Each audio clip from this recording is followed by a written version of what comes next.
पिछले एपिसोड में हाओ चेन प्रैक्टिस के दौरान माउंटेन से नीचे गिरने वाला था, लेकिन सिंगयू बिल्कुल ठीक समय पर इसे बचा लेता है और फिर इसे ऊपर लेकर आ जाता है। इसके बाद वो कहता है कि तुम फिर से तैयार हो जाओ क्योंकि तुम्हारे पास रेस्ट करने के लिए टाइम नहीं है। वैसे तो अब हाओ चेन प्रैक्टिस करके काफी थक चुका था, लेकिन फिर भी खड़ा हो जाता है और सिंगयू के पीछे पीछे जाने लगता है। तब इसकी हालत को देख सिंगयू पूछता है, क्या तुम बहुत ज्यादा थक चुके हो और क्या इससे ज्यादा प्रैक्टिस नहीं कर सकते? अब इतना सुनते ही हाओ चेन को अपनी मदर के बारे में याद आने लगता है, जिनके लिए हाओ चेन कुछ भी करने के लिए तैयार था। और अब सिंगयू से कहता है कि मैं आगे बढ़ने के लिए तैयार हूँ। इसके बाद सिंगयू कुछ बोलता तो नहीं है, लेकिन वो हाओ चेन के इस बात से काफी इम्प्रेस हो गया था। इसके बाद सिंगयू हाओ चेन को एक जगह पर लाता है जहाँ पर बहुत ही शानदार भोजन रखे हुए थे। फिर सिंगयू हाओ चेन से कहता है कि तुम जल्दी से भोजन कर लो क्योंकि उसके बाद तुम्हें प्रैक्टिस भी करना है। लेकिन तभी हाओ चेन कुछ सोचने लगता है और इसके बाद वो अचानक से अपने घुटनों पर आ जाता है। अब यह देखते ही सिंगयू काफी गुस्सा हो जाता है और कहता है कि एक आदमी कभी भी घुटने नहीं टेक सकता और तुमने इतने आसानी से कैसे घुटने टेक दिया। अब इस बात को सुनते ही हाओ चेन का होश गायब हो जाता है। इसके बाद सिंगयू कहता है, क्या मैं तुम्हें यही सिखा रहा हूँ और तुमने इतनी छोटी सी चीजों के लिए घुटने टेक दिया? तब हाओ चेन कहता है कि मैं तो बस केवल इतना पूछना चाहता था, क्या मैं इस भोजन में से अपने पास रख सकता हूँ और इसे मैं अपनी मॉम के पास लेकर जा सकता हूँ? अब हाओ चेन के इस बात को सुनकर सिंगयू भी हैरान रह जाता है। तब हाओ चेन कहता है कि मेरी मॉम ने कभी भी इतना स्वादिष्ट भोजन नहीं किया है। अब हाओ चेन के इस बात को सुनते ही सिंगयू काफी इमोशनल हो जाता है और फिर वो कुछ भी नहीं बोल पाता क्योंकि उसे यकीन ही नहीं हो रहा था कि बायू इतने सालों से इतने खराब कंडीशन में जी रही थी। लेकिन हाओ चेन समझता है कि सिंगयू इसके बारे में बात कर रहा है, इसलिए वो कहता है कि मैंने अपने फादर को जब खो दिया था उसके बाद से उसकी मदर ने दूसरों के लिए लॉन्ड्री करके इसे पाला है, जिसकी वजह से उनकी लाइफ बहुत बुरे कंडीशन में गुजर रही है। अब सिंगयू को जैसे जैसे इस बारे में पता चलता है वो बहुत ज्यादा दुखी होने लगता है और इसी के साथ उसे काफी गुस्सा भी आता है क्योंकि इसने कभी इस चीज की उम्मीद नहीं की थी। इसके बाद सिंगयू दुखी होकर यहाँ से जाने लगता है, जिसे देख हाओ चेन हैरान हो जाता है, लेकिन इसे कुछ भी समझ में नहीं आता। इसके बाद सिंगयू बाहर आ जाता है और फिर बायू के साथ अपनी फोटो को देखने लगता है। इसके बाद वो उस टाइम को याद करने लगता है जिस वक्त वो पहली बार बायू से मिला था। तभी पीछे से हाओ चेन आ जाता है और कहता है कि मैं और भी ज्यादा प्रैक्टिस करना चाहता हूँ क्योंकि मुझे बहुत ही स्ट्रॉन्ग और पावरफुल बनना है। इसके अलावा आज के बाद मैं किसी भी सामने अपने घुटने नहीं टेकूंगा। लेकिन सिंगयू अभी भी कुछ नहीं बोल रहा था। तब हाओ चेन कहने लगता है कि मैं यहाँ से बाहर नहीं जाना चाहता और न ही मैं टेम्पल को छोड़ना चाहता हूँ। अब सिंगयू इसके बात को बड़े ध्यान से सुनता है और फिर कहता है, क्या तुम डरे हुए हो कि मैं तुम्हें वॉरियर टेम्पल से निकाल दूंगा, जिसके बाद तुम अपनी मॉम के लिए कभी भी टॉनिक लिक्विड नहीं पा पाओगे? अब इस बात को जानकर हाओ चेन हैरान हो जाता है और कहता है कि आप इस बारे में भी जानते हैं। तब सिंगयू कहता है कि हाओ चेन, तुम एक बार सूर्य की तरफ देखो और बताओ क्या तुम्हें वो अच्छा दिख रहा है? इसके बाद हाओ चेन डूबते हुए सूरज को देखता है और यह नजारा उसे काफी पसंद आता है, जिसके बाद वो कहता है, यह तो सच में काफी सुंदर है। इस पर सिंगयू हाओ चेन से कहता है, क्या तुम्हें पता है पूरी दुनिया में ऐसे कितने लोग हैं जिनको सूर्य देखने का भी चांस नहीं मिल पाता? इसके बाद सिंगयू हाओ चेन को ओडिन टाउन के बाहर के बारे में बताने लगता है, जहाँ डीमन ने चारों तरफ तबाही मचाई हुई है और वहाँ पर हमारे बहुत से साथी हैं जो दूसरों को बचाने के लिए अपना खून बहाते हैं। इसके अलावा वो प्रोटेक्शन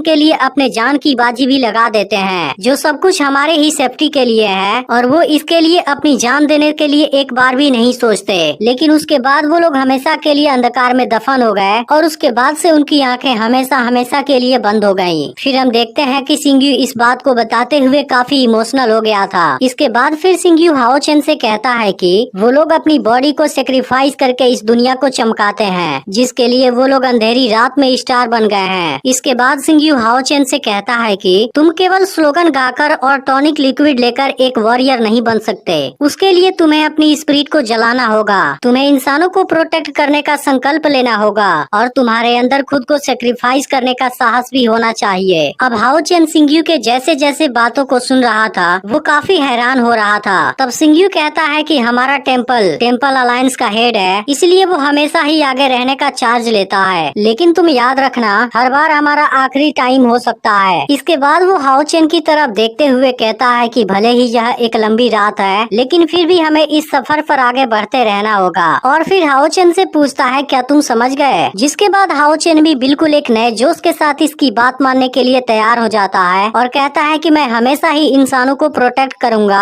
और कभी भी डर कर नहीं भागूंगा। फिर वो कहता है कि इस चीज से मेरी मॉम का कुछ लेना देना नहीं है, मैं कभी भी नहीं भागूंगा और एक सच्चा वॉरियर बनकर दिखाऊंगा। अब इस वक्त सिंग्यू भी हाओ चेन के इस जज्बे को देख काफी हैरान होता है और अपने मन में कहता है कि बायू, तुमने तो इसे काफी अच्छे तरीके से पाला है। इसके बाद वो हाओ चेन से कहता है कि मैं तुम्हें कहीं पर ले जाने वाला हूँ और फिर अचानक से इसे किसी मिस्टीरियस जगह पर लेकर आ जाता है। अब हाओ चेन इस जगह को देख काफी हैरान था और उसे कुछ समझ नहीं आता कि वो कहाँ पर है। तब सिंग्यू बताता है कि यह इनहेरिटेंस स्पेस है जहाँ पर तुम फ्यूचर में अपने नए स्किल को सीखोगे। अब हाओ चेन इसकी बात को सुनते ही काफी हैरान हो जाता है, लेकिन तभी अचानक से इसके पैर के नीचे कुछ आ जाता है और फिर यहाँ पर कोई रहस्यमयी पावर एक्टिवेट हो जाती है जो इस पूरे जगह पर फैलने लगती है। तब सिंग्यू बताता है कि यहाँ पर जितने भी कार्ड हैं उनके अंदर एक स्किल है। इसके बाद सिंग्यू अपने पावर का यूज करके सभी कार्ड को ऊपर ले जाता है और वो फिर उनको चारों तरफ यहाँ पर लगा देता है। अब सिंग्यू इतने सारे कार्ड को देख हैरान था और पूछता है क्या ये सभी स्किल हैं? इसके बाद हाओ चेन एक कार्ड के पास आता है और वो जैसे ही उसे टच करता है वो कार्ड एक्टिवेट हो जाती है। तब सिंग्यू हाओ चेन से बताता है कि वॉरियर टेम्पल के जितने भी सीक्रेट स्किल हैं और इनमें से एक ऐसी स्किल है जिसे खुद मैंने क्रिएट किया था। अब हाओ चेन ने जिस कार्ड को टच किया था उसके अंदर की सीक्रेट स्किल इसे नजर आने लगती है जो कि दिखने में काफी अमेजिंग लग रही थी और अब हाओ चेन इस सीक्रेट स्किल को देख काफी हैरान था। इसके बाद सिंग्यू हाओ चेन से बताता है कि यहाँ पर जितने भी सीक्रेट स्किल हैं वो हर एक टेम्पल के सबसे हाईएस्ट लेवल वाले स्किल हैं जिनको सीख पाना और हासिल कर पाना काफी मुश्किल होता है। इसके अलावा यह चीज अलायंस की एक ट्रम्प कार्ड भी है। इसके अलावा बात रही मेरे क्रिएट किए हुए स्किल की, तो मुझे डर है कि तुम इसे कभी भी नहीं सीख पाओगे। यह बात सुनकर हाओ चेन कहता है कि आप तो काफी इम्प्रेसिव हैं। लेकिन तभी सिंग्यू हाओ चेन से कहता है कि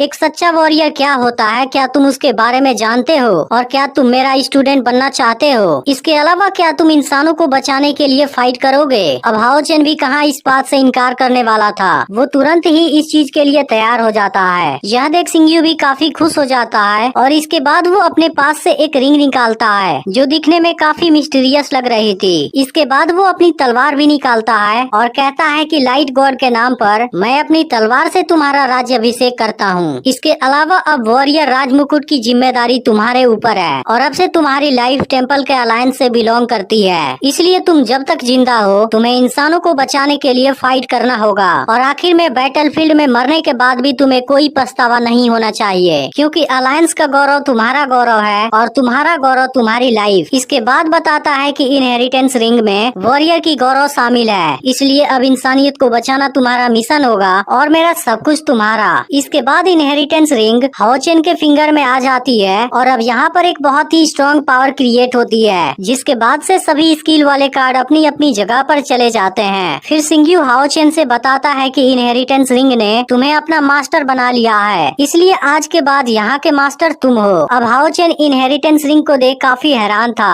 तभी सिंग्यू हाओ चेन से कहता है लेकिन तुम्हारी मन काफी कमजोर है और कंट्रोल करने में असमर्थ भी, लेकिन जब सही समय आएगा तब इसमें के ज्यादातर स्किल अपने आप एक्टिवेट हो जाएंगे, जिसके बाद से तुम इनको सीखने के काबिल बन जाओगे। इसके बाद सिंग्यू पहली स्किल वाली कार्ड यहाँ पर लाता है और कहता है कि तुम इसे सबसे पहले सीखोगे। इसके बाद वो हाओ चेन से इस पर अपना हाथ रखने के लिए कहता है और कहता है कि तुम बिल्कुल शांत रहना और अपने मन को यूज करके इसे एक्टिवेट करो। इसके बाद सिंग्यू जैसे ही इस कार्ड पर अपना हाथ रखता है यह कार्ड तुरंत एक्टिवेट हो जाती है और अब हाओ चेन सिंग्यू के सामने था जहाँ सिंग्यू के हाथ में व्हाइट ब्लेड था। इसके बाद वो हाओ चेन से बताता है कि तुम्हें इस पर अपना पूरा मन लगाना होगा और उसके बाद से इसे घुमाना होगा और इसके बाद वो हाओ चेन को इसकी पावर दिखाता है जो कि दिखने में बहुत ही खतरनाक थी और इस तरह से एक झटके में ही वो अपने सामने वाली हर चीज को बर्बाद कर देती है। अब हाओ चेन इस टेक्निक को देख काफी हैरान हो गया था। तब सिंग्यू इसे तलवार देता है और उसे ट्राई करने के लिए बोलता है। इसके बाद हाओ चेन इसे ट्राई करता है लेकिन इससे तो कुछ भी नहीं हो पाता, जिसे देख सिंग्यू यहाँ से जाने लगता है। इसके बाद फिर हाओ चेन भी उसके पीछे जाने लगता है, लेकिन तभी सिंग्यू कहता है कि तुम्हें हर दिन इसे 3000 बार प्रैक्टिस करना होगा और पूरे एक साल में 10 लाख बार, क्योंकि तुम्हें बहुत सी चीजों को प्रोटेक्ट करना है। इसके बाद हाओ चेन फिर से ट्राई करता है और इसे अब वो धीरे धीरे सीखने लगा था। लेकिन तभी हम जंगल में देखते हैं कि जियांगहू एक बिस्ट के साथ में फाइट कर रहा था जो कि जियांगहू और उसके साथ वाले लड़के को बुरी तरह से जख्मी कर देता है। तभी बिस्ट जियांगहू पर फिर से अटैक करता है, लेकिन जियांगहू खुद को बचा लेता है। इसके बाद वो इसकी पूंछ पर हमला करने जाता है, लेकिन बिस्ट को कुछ भी नहीं होता। तभी अचानक से पेड़ इसके ऊपर गिरने वाला होता है, लेकिन जियांगहू किसी तरह से बच जाता है और अपनी जान बचाने के लिए भागने लगता है। लेकिन तभी हाओ चेन भी अपनी प्रैक्टिस पूरी करके यहीं से जा रहा था। तभी उसे जियांगहू की आवाज सुनाई देती है। अब इसे सुनते ही हाओ चेन तुरंत उस तरफ भागने लगता है जहाँ बिस्ट जियांगहू और उसके साथ वाले लड़के का पीछा कर रहा था, और इसके बाद वो जियांगहू पर बहुत खतरनाक तरीके से अटैक कर देता है। लेकिन तभी हाओ चेन यहाँ पर आ जाता है और इस बिस्ट को रोकने के बाद उसके साथ फाइट करने के लिए तैयार हो जाता है, और फिर एपिसोड यहीं पर एंड हो जाती है। अब इसका अगला एपिसोड अगले वीक में इसी दिन अपलोड होगा। लेकिन अगर आपने पिछली वीडियो को मिस कर दिया हो, फिर लेफ्ट वाली वीडियो जरूर देख लेना और चैनल को सब्सक्राइब करके नोटिफिकेशन को ऑल पर जरूर सेट कर देना।